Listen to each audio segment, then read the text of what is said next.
So I thought I'd take the opportunity to reveal my latest pug. It's actually the Pug Twisty, but the difference with this one than the standard pug is that I've gone for a V-tail. So I'll just show you that there.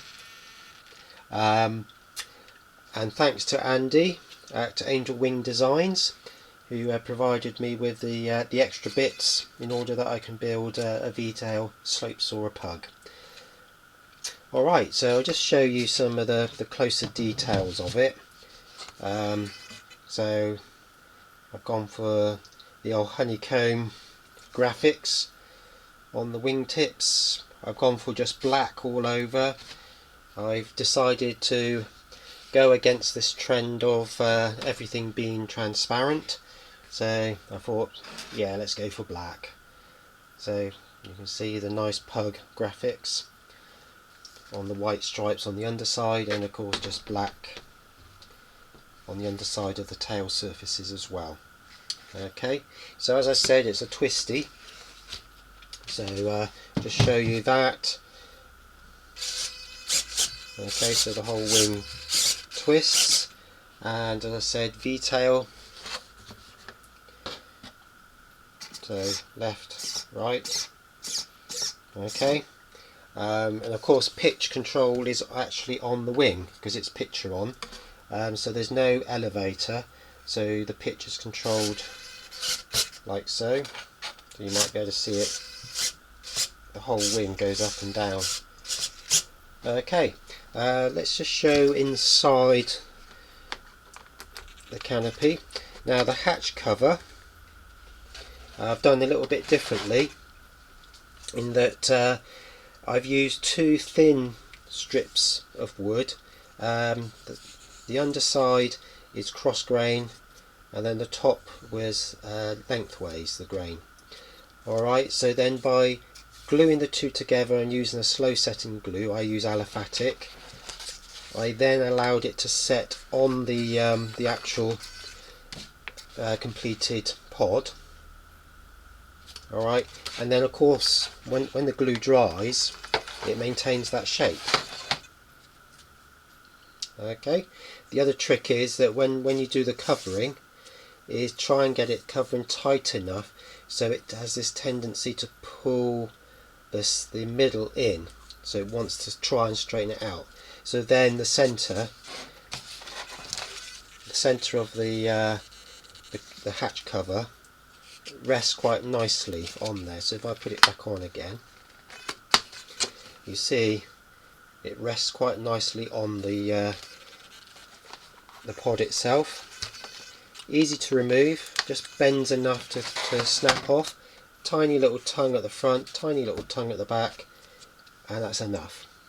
Right, so inside, okay, so the two Metal Gear servos as recommended by Angelwing Designs.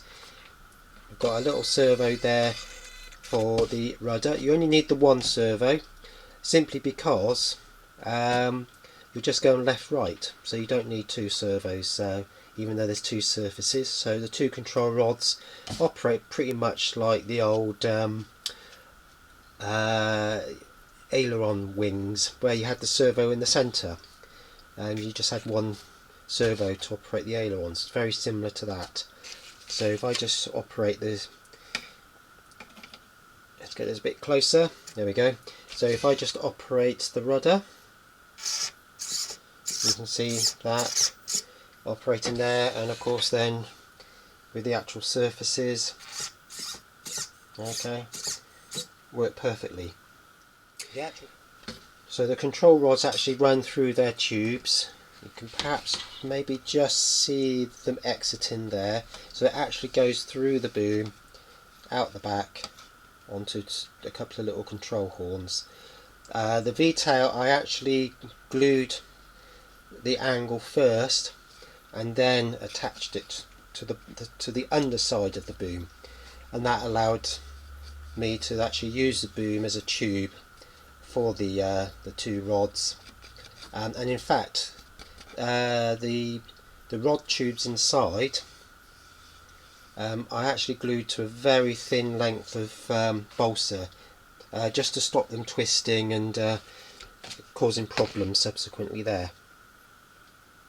Okay, so the battery is in that position. Originally I had it at the front with the receiver at the back, but when I balanced it, it was a bit nose heavy, so I swapped them round and the balance is absolutely perfect.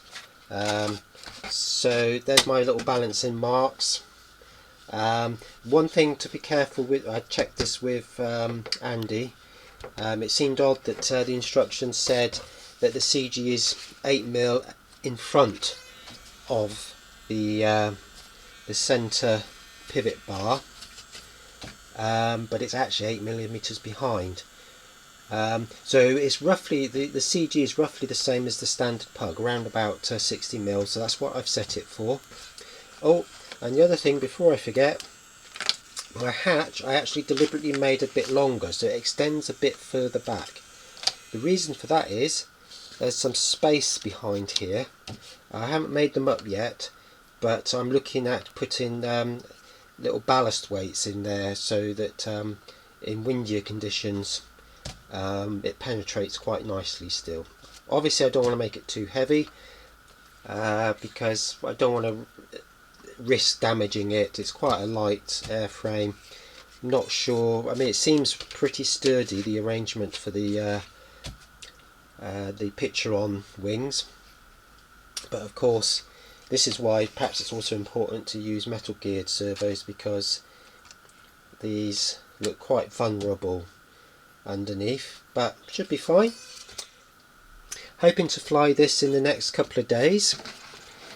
The forecast is for some northerly winds, well it was, but as is what often happens, is that the forecast is already changing to a northwesterly, and that may end up in reality being more westerly, which means, as you perhaps if you've seen in previous videos, that when it goes that far around I probably won't be able to fly this, especially if the wind is quite strong.